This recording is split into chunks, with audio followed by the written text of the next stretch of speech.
हो, एक मिनिट.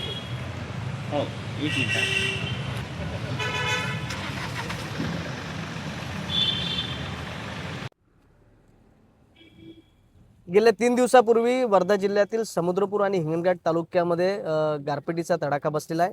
यामध्ये शेतकऱ्यांचं गहू आणि चना पिकासोबतच इतर पिकांचं प्रचंड नुकसान झालेलं आहे. आधीच पावसाळ्यामध्ये अतिवृष्टीमुळे सोयाबीन पिकाचं मोठं नुकसान झालेलं होतं.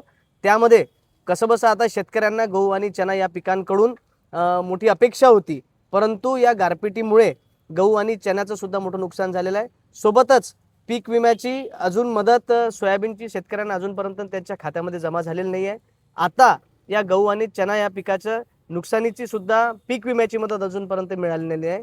या सगळ्या मागण्या आपण निवेदनामध्ये त्या ठिकाणी समाविष्ट केलेल्या आहे. शेतकऱ्यांना गहू आणि चण्याच्या नुकसानीचे 50,000 रुपये हेक्टरची मागणी या निवेदनामध्ये आहे.